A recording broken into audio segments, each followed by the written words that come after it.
조금 특별하게 정해보았습니다. 누구를 위하여 종은 울리나. 소설 제목이자 영화 제목입니다.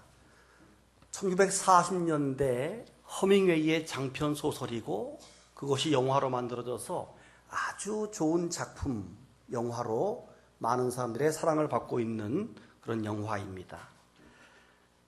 주인공 로버트 조던이라고 하는 미국 청년은 어느 날 자기 나라도 아닌 다른 나라 스페인에 내전이 발발했다는 소식을 전해 듣게 되고, 그래서 다른 나라의 평화를 위해서 정부군으로 신청 지원을 해서 전쟁에 참여하게 됩니다. 요새를 사수하고 교량을 다리를 파괴하는 것이 그의 주어진 임무를 받고 3일간의 노력 끝에 그 임무를 완성합니다. 하지만 그는 그곳에서 전쟁통에서 만난 사랑하는 애인과 동료를 지키다가 총탄에 맞아서 죽는 것으로 끝이 납니다. 근데 사실 죽기 전에 그는 적군의 작전이 바뀌어서 지금 굳이 이 교량을 파괴하지 않아도 되는 상황이었습니다. 그러면 죽지 않을 수도 있었음에도 불구하고 그는 명령이라고 하는 가치, 그리고 자기의 동료와 사랑하는 여인이라고 하는 그 사랑을 위해서 그 임무를 완수하고 거기에서 자기의 생명이 끝이 납니다. 굳이 그 나라에 가지 않아도 되고, 그럼 안 죽잖아요? 굳이 그 임무를 완수하지 않았으면 안 죽을 터인데, 그는 가치와 사랑을 위해서 임무를 완성하다가 죽는다. 그래서 영화의 제목이 누구를 위해서 종을 울리나 하는 것입니다. 원래 그 소설은 영국 시인 존 던이라고 하는 사람의 시에서 모티브를 삼아서 만든 작품인데요. 존 던의 시에서 말하는 그 종소리, 종은 죽은 사람을 애도하는 조종을 의미합니다. 죽은 사람을 위해서 땡땡 지는 조종을 의미하는데, 소설가 허밍웨이는 죽은 사람의 영혼뿐 아니라 인류의 한 부분인 나를 위해 울리는 이 종소리를 듣고 타인의 죽음을 외면치 말라는 그 시인의 메시지를 소설에 담아서 작품을 만든 것입니다. 먼 나라에 울려 퍼진 종소리에 거침없이 몸을 던진 주인공의 이야기를 통해서 우리 독자들로 하여금 인류애를 갖도록 하기 위해서 이 소설이 만들어졌습니다. 사랑하는 성도 여러분, 그런데 오늘 성경에는 누구를 위하여 종을 울리나의 주인공 로버트 조던과도 비교할 수 없는, 자신이 아닌 타인을 위한 종소리에 거침없이 자기의 인생을 전폭적으로 던졌던 한 사람이 소개되는데, 그 사람이 바로 세례 요한입니다. 세례 요한은 출생의 이유가 바로 예수 그리스도를 위해서 출생을 했습니다. 그리고 그의 삶 자체가 광야의 소리로 오실 예수님을 예비하는, 준비하는, 즉 예수님을 위한 삶을 광야에서 살았던 사람입니다. 그러다가 그는 헤롯 왕에게 목배임을 당해서 순교로 인생을 끝나게 됐지요. 출생부터 죽음까지가 오직 타인을 위해서 출생하고, 타인을 위해서 존재하고, 타인을 위해서 죽음을 맞이했던 그 세례 요한. 그는 오직 자신이 아닌 예수 그리스도를 위해서 종을 울리는 인생이었다. 이렇게 말할 수 있습니다. 우리는 지난 주일까지 요한복음을 쭉 강해해 왔습니다. 지난 시간에 17장, 십자가의 죽음을 앞둔 아들의 기도가 생각나시면 아멘. 생각 안 나는구나. 제목 생각나면 아멘. 제목도 생각 안 나요?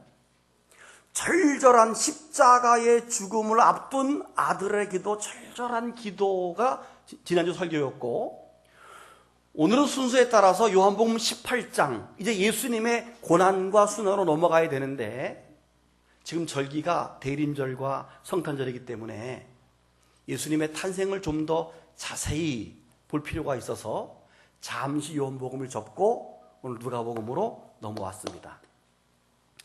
누가복음은 주 58년에서 60년경에 사도 바울의 동역자였던 의사 누가가 기록을 했습니다. 그리고 사복음서 가운데 가장 문학적이며 예수님의 생애를 가장 생생하게 다룬 책이 누가복음입니다. 누가는 헬라의 귀족으로 추정되어지는 데오빌로라고 하는 사람과 헬라인들 그리고 다양한 이방인들에게 그리스도를 자세하게 소개하기 위해서 이 누가복음을 기록합니다. 한번 1절을 확인해 보십시오. 1절부터 4절을 제가 보겠습니다. 존경하는 데오빌로 각하여, 예수님이 하신 일을 처음부터 목격하고 그분의 말씀을 직접 들은 사람들이 우리 가운데 전한 말을 그대로 기록하려고 붓을 든 사람이 많습니다. 나도 이 모든 일을 처음부터 자세히 조사하여 보았으므로 데오빌로 각하에게 차례로 써보내는 것이 좋을 것이라고 생각했습니다.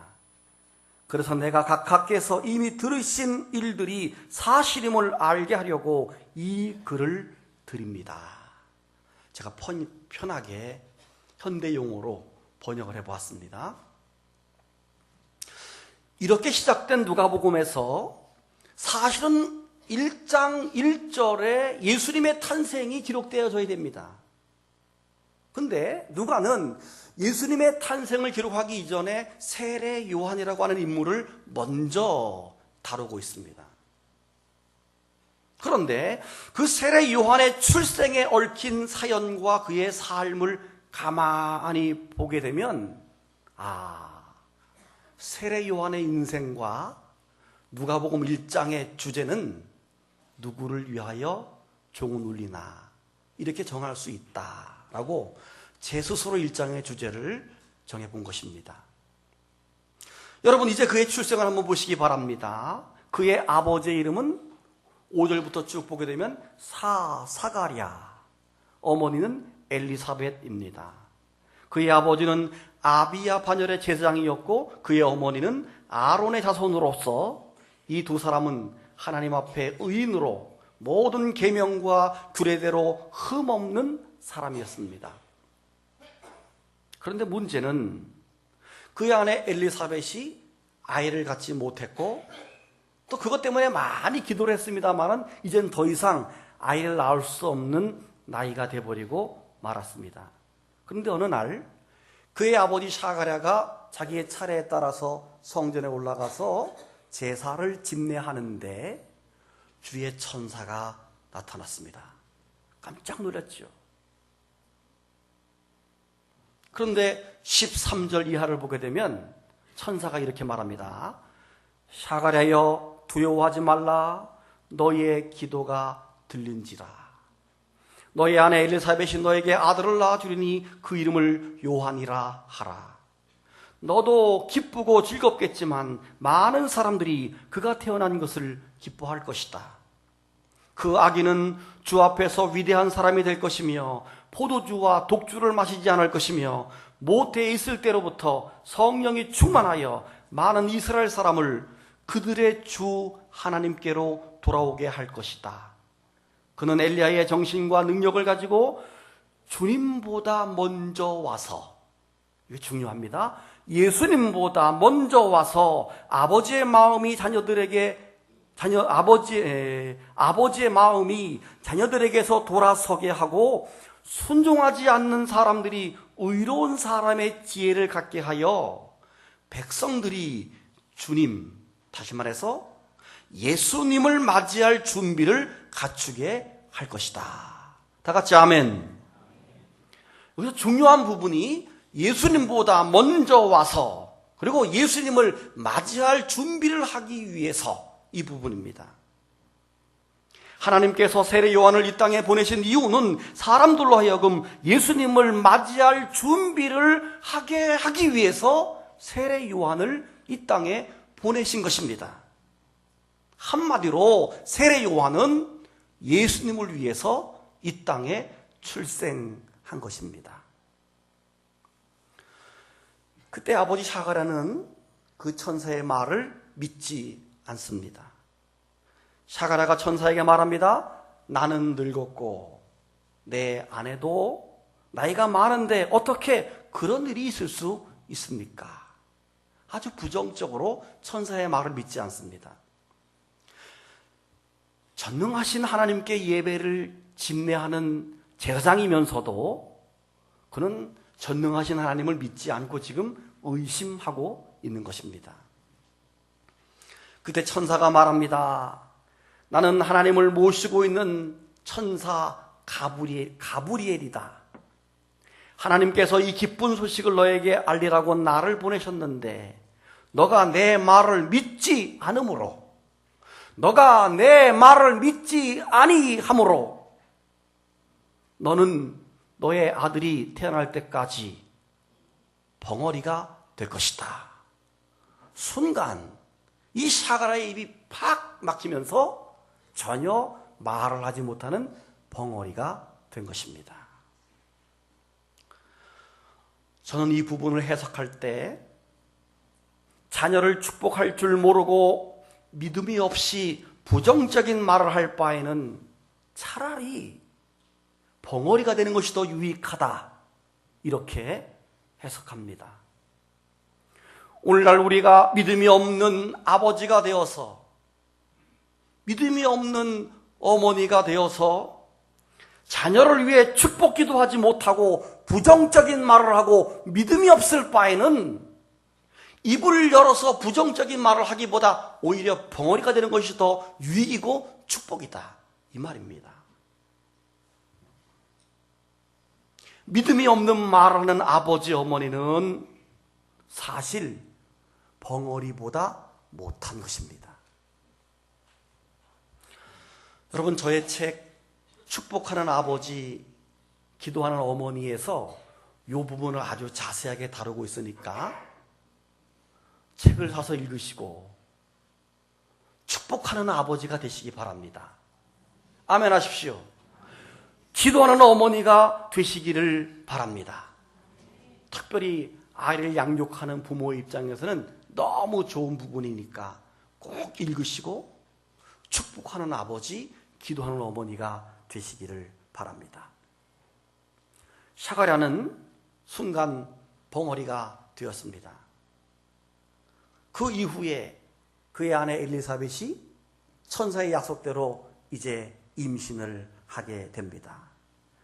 그러나 그들은 호들갑을 떨면서 사람들에게 알리지 않고 배가 불러와서 자연스럽게 알려질 때까지 약 5개월 동안 조용히 그리고 경건하게 때를 기다리고 있습니다.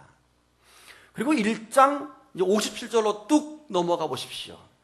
57절로 뚝 넘어가서 아내 엘리사벳이 해산할 기한이 차서 아들을 낳게 됩니다. 아들을 낳아서 이웃과 친척들이 모여서 기뻐하고 즐거워합니다. 그리고 유대인의 결례에 따라서 아이가 태어난 지 8일 만에 이제 할례식을 거행하려고 집안 식구들이 다 모였습니다. 그때 집안 사람들이 하는 말이 이 아기의 이름을 아버지의 이름을 따서 사가랴라고 하자, 이렇게 말합니다. 그때 벙어리인 아버지가 안 된다고 손사래를 치고 서판을 달라고 해서 그 서판에다가 이 아기의 이름을 요한이라고 해라라고 쓰는 순간에 입이 열렸습니다. 할렐루야. 입이 열려서 말을 하고 찬양하고 하나님께 영광을 돌리게 된 것입니다. 그 광경을 본 모든 사람들이 하나님의 역사하심을 다 두려워하며 이 말과 이 사건이 온 유대 산골까지 소문이 쭉 퍼지게 된 것입니다. 그리고 그 소문을 듣는 자마다 이 아이가 장차 어떻게 클까 기대하는 마음으로 이 아이를 보았다. 이렇게 성경은 기록하고 있습니다. 여러분, 그렇게 태어난 이 아이가 세례 요한으로 자라서 장성한 어른이 된 다음에 어른이 되어서는 어떻게 되었을까? 이제 세월이 약 30년가량 흘렀습니다. 그는 장성한 청년이 되었습니다. 그 시대적 배경이 이제 3장에 나옵니다. 자, 3장으로 넘어갑니다. 3장 1, 2절을 보십시오. 로마의 티베리우스 황제가 다스린 지 15년 되던 해에 본디오 빌라도가 유대 총독으로 있었습니다. 그리고 헤롯은 갈릴리 지방을 다스리는 분봉왕, 한 구역만 다스리는 왕을 분봉왕이라 그래요. 갈릴리 지방을 다스리는 왕으로 있었고 그의 형제 빌립은 이두레와 드라고닛 지방의 왕으로 있었으며 안나스와 가야바는 대제사장으로 있었다. 이렇게 기록하고 있습니다. 그리고 그때 이제 하나님의 음성이, 하나님의 말씀이 요한에게 들려왔습니다. 요한은 하나님의 음성에 순종해서 요단강 근처에서 여러 지방을 다니면서 죄를 용서받게 하려고 회개의 세례를 전파합니다. 그 회개의 세례를 전파하는 그 모습이 구약 이사야서에서 이사야가 예언을 놓았는데 그게 3장 4절 이하 4절과 5절의 내용이 있죠. 보세요. 광야에 외치는 자의 소리가 있어 이르되 너희는 주의 길을 준비하라. 그의 오실 길을 곧게 하라. 모든 골짜기가 메워지고 모든 산과 작은 산이 낮아지고 굽은 것이 곧아지고 험한 길이 평탄해질 것이요 모든 육체가 하나님의 구원하심을 보리라. 아멘.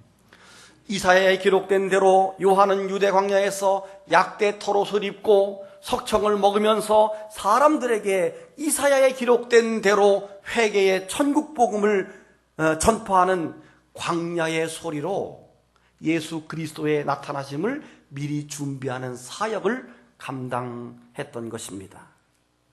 한마디로 세례 요한의 생애는 광야의 소리였습니다. 광야라고 하는 말은 아무것도 먹을 것이 없고 또 머리둘 곳도 없는 오직 하늘만 바라보고 사는 땅이 광야입니다. 인간적으로 누릴 수 있는 모든 것을 다 포기하고 오직 광야의 소리로만 그는 살아간 것입니다. 조금 뒤에 나타나실 예수님의 길을 예비하고 준비하는 인생을 아주 철저하게 세례 요한은 살았던 것입니다. 그렇다면 마지막으로 이 세례 요한의 마지막은 어떠했을까? 세례 요한은 갈릴리 지방을 다스리던 분봉왕 헤롯 왕에게 목배임을 당하여 죽는 순교로 인생을 마무리합니다.